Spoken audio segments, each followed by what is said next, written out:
Salve fratres, welcome back to my channel. This is not the jungle of Protestantism. Lain waktu kita masuk ke rimba Protestantisme, tapi kali ini kita masuk ke dalam kosmos gereja Katolik. Ada pertanyaan dari salah seorang netizen saya meminta penjelasan yang lebih mendasar tentang doa syafaat para kudus, pengantaraan para kudus. Sekedar bongkar-bongkar ayat belum begitu mendalam. Kenapa ayat ini ditafsirkan sebagai itu yang lebih penting. Karena itu saya mengajak kita untuk sedikit membahas mengapa kita meminta doa orang kudus. Ini adalah penjelasan dari segi logika dan metafisika. Ya. Nah, banyak saudara-saudari Kristen dari denominasi non-Katolik bertanya seperti ini. Mengapa orang Katolik berdoa kepada orang kudus? Bukankah hanya Yesus satu-satunya pengantara?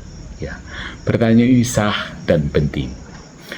Maka, ya, ini permintaan kita kepada orang saudara-saudara kita non-Katolik.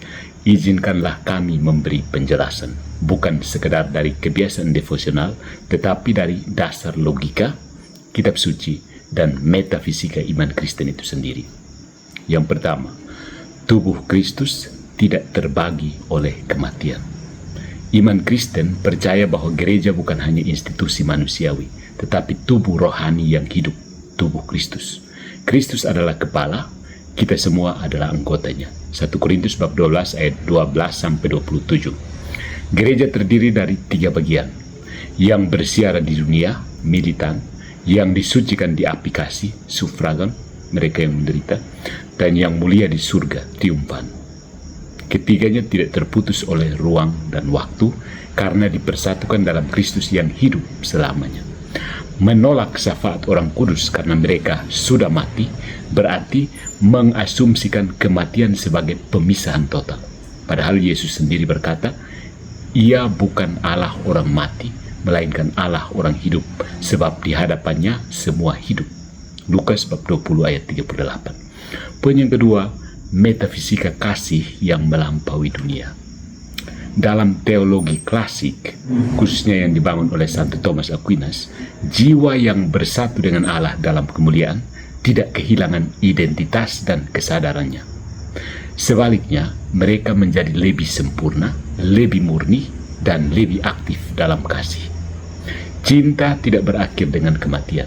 1 Korintus bab 13 ayat 8 menegaskan kasih tidak berkesudahan. Maka para kudus yang sekarang hidup dalam terang kemuliaan Tuhan tetap mencintai kita, dan cinta sejati selalu menyatakan dirinya dalam bentuk konkret, doa, perhatian, dan syafaat. Nah, apakah kita menggantikan Kristus sebagai pengantara? Sama sekali tidak. Kristus adalah satu-satunya pengantara ilahi. 1 Timotius bab 2 ayat 5. Karena hanya Dia yang menghubungkan kita dengan Allah secara kodrati, natura, sebagai Allah dan manusia sekaligus. Namun dalam tubuh Kristus, kita semua ikut mengambil bagian dalam pengantarannya. Ambil bagian. Seperti ketika Rasul Paulus berkata, berdoalah satu dengan yang lain. Yakobus bab 5 ayat 16. Apakah ketika kita minta didoakan oleh sesama orang percaya, kita sedang menggantikan Kristus? Tentu saja tidak, kan? Kita justru sedang menghidupi kasih Kristus di dalam komunitas. Demikian juga, meminta doa orang kudus adalah meminta bantuan saudara-saudari kita yang sudah sampai di garis akhir dan menang. Bukan dalam arti penyelamat, tetapi sebagai pendoa yang lebih dekat dengan tahta anak domba. Nah, yang berikutnya, apakah mereka bisa mendengar kita? Tentu saja, bukan karena mereka maha tahu, tapi karena mereka hidup dalam terang Allah, dan Allah sendiri memperkenankan mereka mengetahui kebutuhan kita. Ini bukan mitos atau dongeng, tapi cerminan dari keyakinan bahwa dalam kemuliaan Tuhan, jiwa manusia tidak menjadi pasif, tetapi sepenuhnya aktif secara spiritual. Kitab Wahyu bab 5 ayat 8 menunjukkan para tua-tua di surga membawa doa-doa umat kudus seperti dupa di hadapan Allah.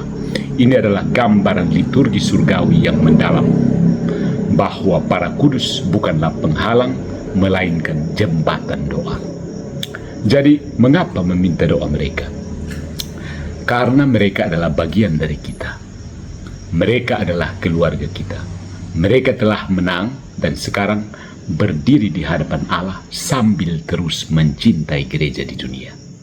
Mengabaikan mereka bukanlah tanda kesetiaan kepada Kristus, melainkan lupa bahwa kasih Kristus tidak mengenal batas ruang dan waktu.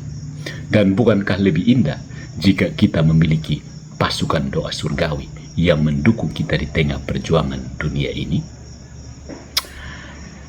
Jadi sebagai penutup itu, kasih yang tidak pernah mati, tidak ada matinya, soal mati-mati. Iman Katolik tidak mengajarkan menyembah orang kudus, no. Kami, orang Katolik, tidak berdoa kepada mereka dalam arti menyembah. Kami meminta doa mereka, seperti kami meminta doa dari teman-teman rohani kami di bumi. Inilah buah dari keyakinan bahwa di dalam Kristus tidak ada yang hilang. Yang ada hanya kasih yang terus berbuah. Dan kepada mereka yang bertanya, mengapa harus meminta doa orang kudus? Kami balik bertanya, mengapa menolak cinta yang tetap hidup dalam kekekalan? Karena bejat total kan? Jadi untuk mereka yang sola scriptura, ini kesempatan. Bagi Anda yang memegang prinsip sola scriptura, kita akan elaborasi beberapa ayat, ya, dengan pendekatan yang konsisten dalam logika kitab suci, menunjukkan bahwa prinsip sola scriptura tidak meniadakan intersesio sanctorum, syafaat orang kudus, dan menantang para penganut sola scriptura untuk membaca kitab suci dalam totalitas, bukan selektif dan atomistik, terpisah-pisah. Jadi, apakah Alkitab mendukung doa kepada orang kudus? Yang pertama, Allah adalah Allah orang hidup, bukan orang mati. Markus bab 12 ayat 26-27. Ia bukan Allah orang mati, melainkan Allah orang hidup. Kamu benar-benar sesat. Yesus mengoreksi pemikiran Saduki yang menolak kebangkitan dan kehidupan sesudah mati.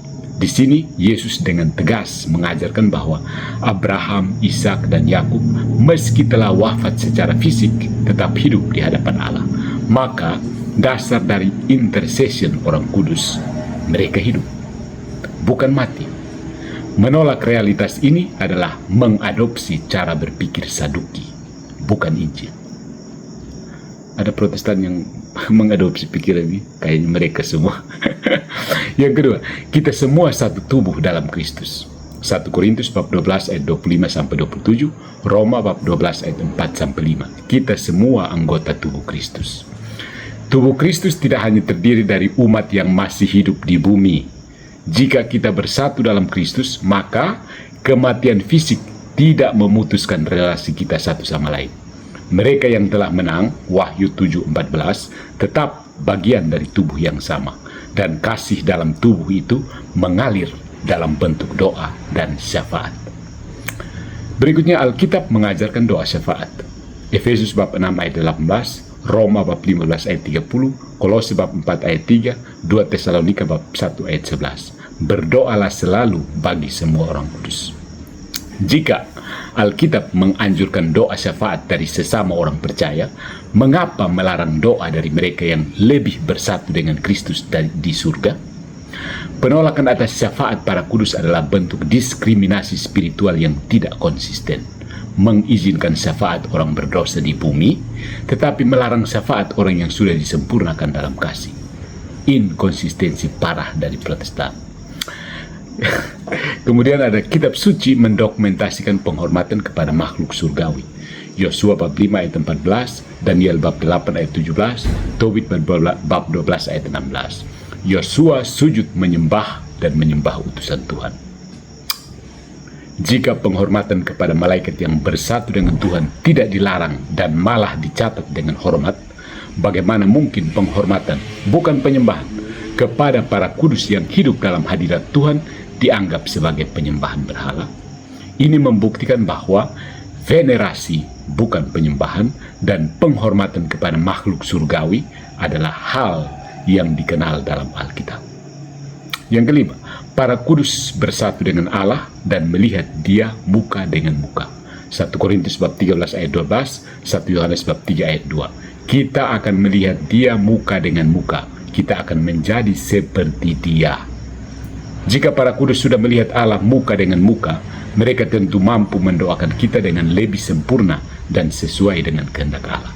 Inilah alasan mengapa syafaat mereka lebih kuat daripada pendeta-pendeta di luar sana dan tidak bertentangan dengan Kristus. Orang kudus, ya. Keenam, orang yang wafat dalam Tuhan menjadi seperti malaikat, bukan bejat total. Lukas bab 20 ayat 34-38. Mereka tidak dapat mati lagi. Mereka sama seperti malaikat. Yesus sendiri mengajarkan bahwa mereka yang telah bangkit menjadi seperti malaikat, yakni hidup dalam dimensi spiritual dan bersatu dengan Tuhan.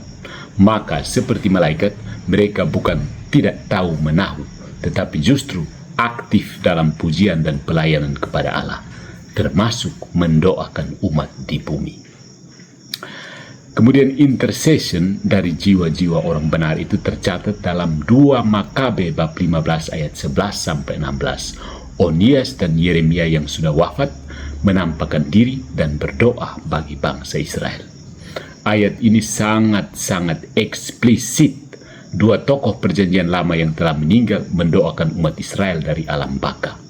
Meskipun saudara-saudari Protestan sering menolak kitab Makabe karena tidak termasuk kanon Ibrani, fakta sejarahnya Yesus dan para rasul memakai Septuaginta yang memuat kitab-kitab ini. Jika prinsip sola scriptura ingin konsisten, maka mereka perlu menjelaskan mengapa ayat ini ditolak, padahal menjadi dasar kuat intersesio kepada orang kudus. Kemudian syafaat para kudus di hadapan Allah, intercession. Wahyu bab 8 ayat 3-4 dan Yeremia bab 15 ayat 1. Dupa adalah doa-doa orang kudus. Kitab Wahyu memperlihatkan realitas surgawi. Para kudus menyampaikan doa-doa ke hadapan Allah seperti dupa.